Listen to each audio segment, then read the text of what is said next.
Hello and welcome everyone. My name is Edis Tianshan, coming to you live from Altadena, Southern California for CGTN America. Now this, as you know, is the ground zero for the so-called Eaton fire raging in Southern California since earlier this week. It's one of the largest after the Palisades fire. As you know, the Los Angeles County is currently facing about 6 fires, all within the vicinity of its residential neighborhoods, and particularly this fire, the Eaton fire, has been one of the most destructive. We know that these fires have already consumed more than 5,000 structures in multiple areas, so the impact is really huge. And today we really want to show you a glimpse of where exactly we are and what's going on.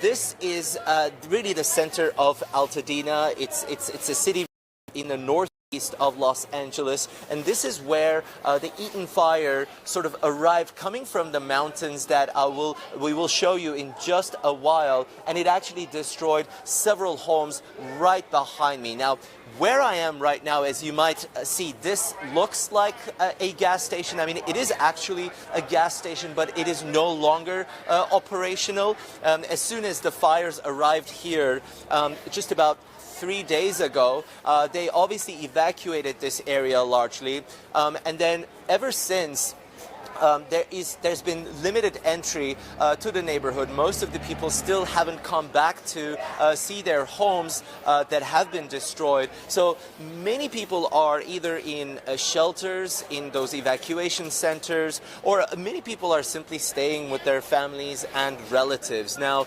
obviously, a lot of them have left their homes with not much. They've taken important documents with them. Many of them say they didn't even think of taking clothes with them. So they're in a situation where they literally left home with the clothes on their back, and right now they do not get much help. Now, I will give you the latest on the fires and what exactly is happening in the area, but let me quickly start with where I am right now and the kind of immediate help some of these people are getting. So what you see behind me is actually, we're looking at people hugging each other, as you can see far in the distance. I just want to show you, this is actually perhaps the first time some of these people have seen each other in person since these fires took place. Many people quite frantically evacuated, and some of them, they did not know where to go, where to stay. And right here, this is an operation that basically started since yesterday. I spoke to one of the organizers here, and he basically said that it was mostly through word of mouth, that they announced each other on social media that these families are essentially left without anything, that they need these basic necessities. So all these things that you see right now in front of the camera, all these clothes, shoes, and other essential items, I'm going to also show you on this side of the to the right. There are more friends and families meeting each other, and here, as you can see, some of these people are getting their most essential needs here. These are some food items, drinks, in some cases fresh fruits and other food items. We watch them throughout the day, put them all in bags that people can take to the shelters or other places where they have been sheltering. So this is one way of helping the community. And if we could perhaps just turn to the other direction for a second. On this side, what you're looking at, just briefly to show you, right on this side, what we're looking at is the World Central Kitchen. This is quite a famous organization that we run into in many disaster zones, and they've also made their way here. Just if you can look up a little closely, They've set up shop here. Right now, as you can tell, it's the sunset hour. It's right 5 o'clock, so it's just starting to get dark basically over here. It's still perhaps a little bit too early, but they told us that they do expect people to show up and start making lines right in this location later on today. That's when probably more people will be coming for dinner. But just to give you an idea, this place is very much organized by the community itself. This is people realizing that their neighbors, their friends do not necessarily have the most basic needs that they have right now. So all these cars that you're seeing around me, they've been bringing help throughout the day. They leave them here, and other people who are in temporary shelters, essentially temporary housing, they come to pick them up. Now, this is one community effort that's going on, and another one I would like to tell you about is the firefighting efforts itself, because this disaster is far from over. These fires are still very much raging, specifically the Eaton fire in this region where I am. We were told earlier today, as soon as we accessed the neighborhood with all these destroyed homes, it looked rather calm. It looked that the fire was already moved on to a different area, but they did tell us that these weather conditions are so tricky.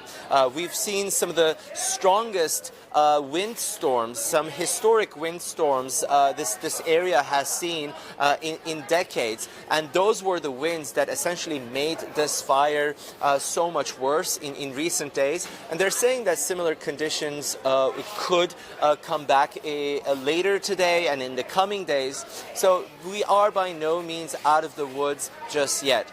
Even when we are in areas that are close to the fires, officials are constantly telling us to be careful, to be wary of the weather conditions, and as soon as the winds pick up, we are essentially asked to evacuate, because these are extremely dangerous, fast-moving flames. As many of the stories we heard from these residents, they basically told us that their house would be just fine really until the moment they immediately had to leave. Because one thing they know is that they see this glowing fire in the distance.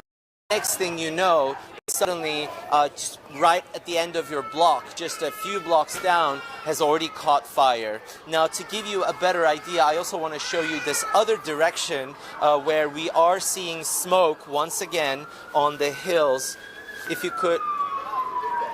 If my cameraman could help me move this to the side, and you can see the fire, the police cars. Now, what you're looking at are the mountains in the distance of Altadena, and you see some of the smoke in the distance. Now, of course, this is not the smoke in the right. I'm just being told that it is where the impact was earlier today, and the fire has now moved on to a farther area. It is now farther from us, but the smoke you're seeing is essentially the area that has been impacted today, and it's already been closed off. And all of this commotion you're seeing around us, let me show you this side of the street as well. There's quite a bit of traffic, as you can tell, on the streets. So these are people, in some cases people evacuating. In some cases you see people bringing help or receiving help. And if we could just relocate ourselves. As I mentioned earlier, this is just really a community effort that bringing people who can offer help with those who really need some. Now, to take us back to more about the fires themselves, as I mentioned regarding the evacuations, this has been a very erratic operation, because earlier on, we've had, it started with a few thousands of people in the Palisades fire and here in Eaton, and then with the flames moving so fast, we essentially reached a point where suddenly the evacuations were nearly for 180,000 people.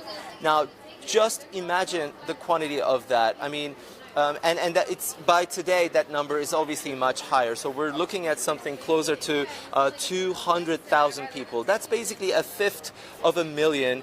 And for a city of this size, for Los Angeles, it's a lot of people seeking temporary shelters, a place to stay. But I think this is a sign of the fact that the community here is really coming together. I'm also seeing quite frequently on social media that people are offering, the free bedroom they have, the empty bedroom they have in their place, or perhaps the back house they have in their garden.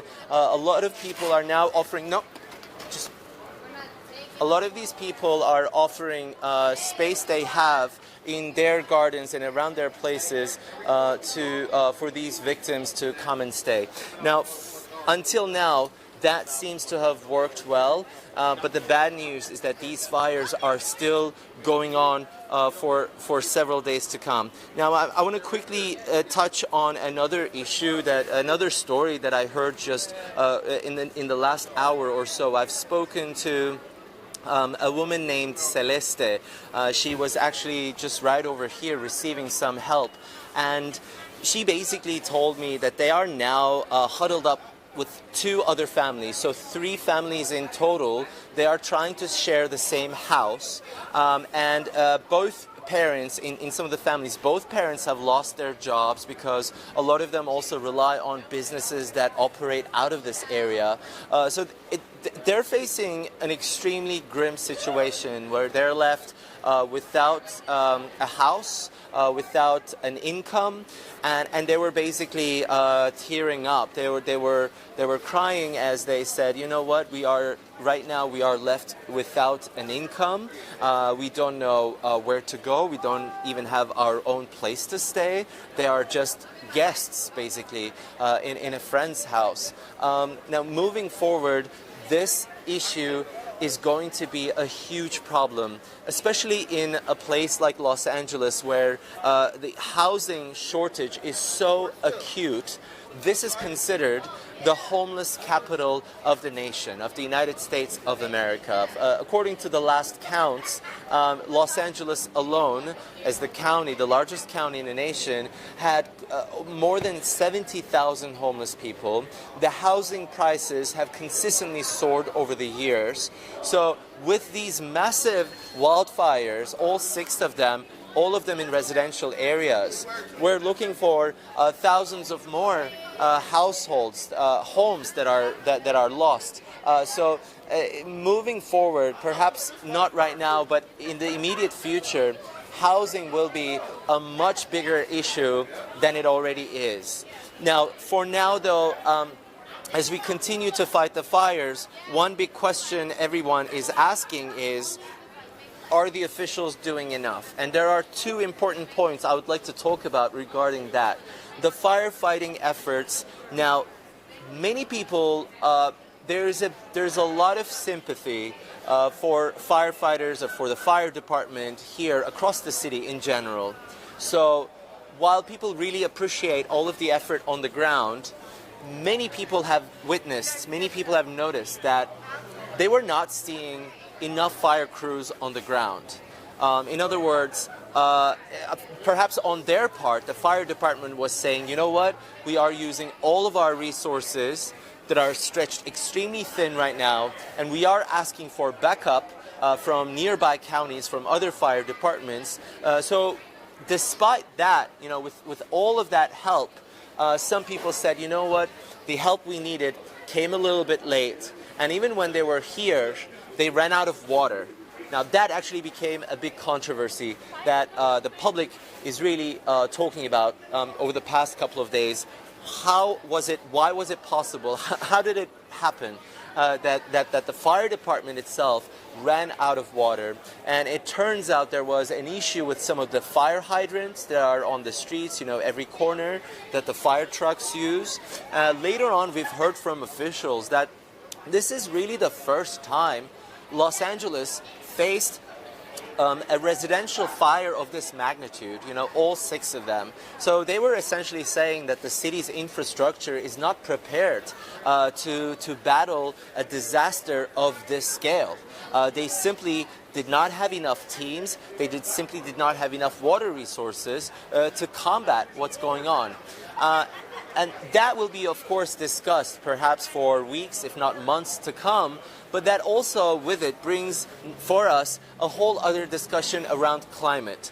Now, I have been covering California wildfires for more than 6 years now. I've traveled to many different parts of the state. Almost every year, we, as reporters, we cover dozens of these fires, And what's really interesting about this one, what I'm noticing here that I haven't seen ever before, is that most of these fires are in rural areas. So the one difference is that this is a very urban area. Los Angeles is, for the first time in its modern known history, is facing a fire of this size. But the second thing we should talk about is the historic windstorms. Now, officials we speak to, they're saying that they've never seen such an unprecedented windstorm of such magnitude. And so it was those windstorms that carried these embers that were first coming from those mountains that we showed you earlier. They were blown away to all over these houses. So behind me, what we're not seeing right now, just behind those buildings, is essentially an entire neighborhood, just blocks after blocks of entire rows of houses completely leveled. They've been completely burnt down. So this is really unprecedented from a climate perspective. And finally, just to wrap up here, one of the main things that I keep hearing from a lot of the people that I've spoken to, people are now waiting for money from their insurance companies. They are already filing for damage, which also is a whole other issue because home insurance in California is a really, really big problem. Given the fire danger year in and year out, the premiums are really high, and in fact, in some places, you cannot even find home insurance. These companies will simply not give you home insurance. So a lot of the people I've spoken to, they've lost their everything, right? As you can still see behind me, more help has been coming in over the last few hours. People are bringing boxes and boxes of either food items, clothes, or shoes to be given away. In a situation like this, people are wondering, okay, what do we do now? How do we rebuild our homes? That one big question they have is how much the insurance payout will be. The problem is many of them will perhaps be given a temporary housing. Most companies, most insurances will not pay you for more than 1 year. But of course, they're worried that their homes will not be back up, will not be rebuilt within that time frame.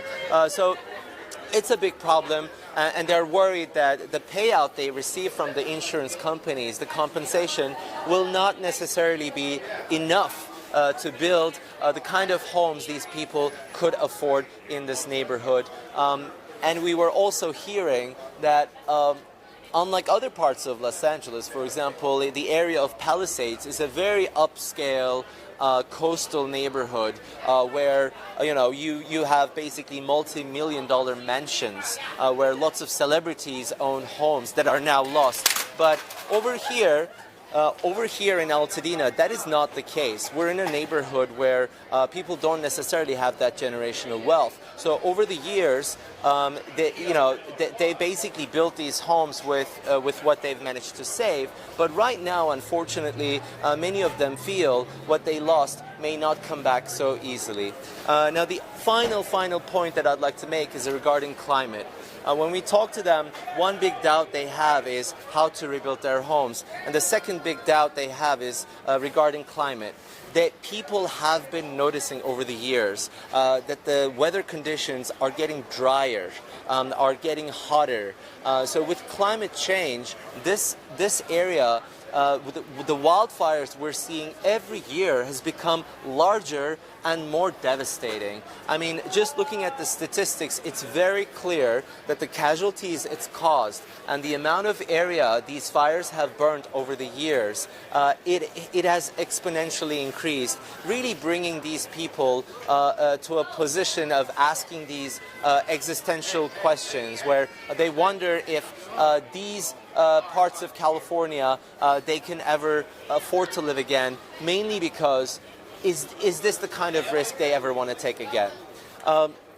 So these are the conversations that are taking place right now in California as thousands of people are left homeless, looking to move on with their lives. But just to take it back to our first item, we are still not out of the woods here. The fires are still continuing in several directions, actually, not too far from us. Today, the fire crew said those conditions were slightly calmer, that they had better luck, essentially, containing some of these flames. But we do expect those windy conditions to pick up again later tonight and tomorrow over the weekend. Many people I speak to who are perhaps living in the area still in fear, wondering if they're going to come under new mandatory evacuation order or whether they will be safe. The situation here in Los Angeles is still pretty grim. Many people that I know, some of my friends and neighbors even, they have actually completely left the city. They said, okay, this is too much stress. The fire is in so many places. New fires are starting every day, and they're moving in all directions in a very unexpected way. So with that in mind, Angelenos, residents of Los Angeles, they are really having a very difficult time with these fires. They are essentially looking for any support they can get. And for now, we do know that it's been declared an emergency, a state of emergency here in California, and especially here in Los Angeles, that the government will be stepping in. We know that FEMA, the Federal Emergency Management Agency, will be coming in to help the victims. But for now, these are the scenes that we are seeing because it's those immediate needs that people have, things like food items, shoes, and also especially food, water, and those basic items they need. This is why they really rely on this community help right now, to have these other locals to come and bring in all this help.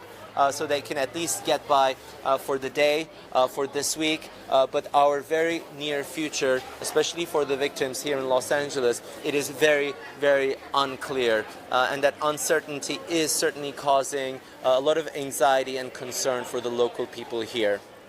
I think this wraps up our live streaming to give you a glimpse of what Angelenos have been going through, and just to go through some of the latest information regarding the fire.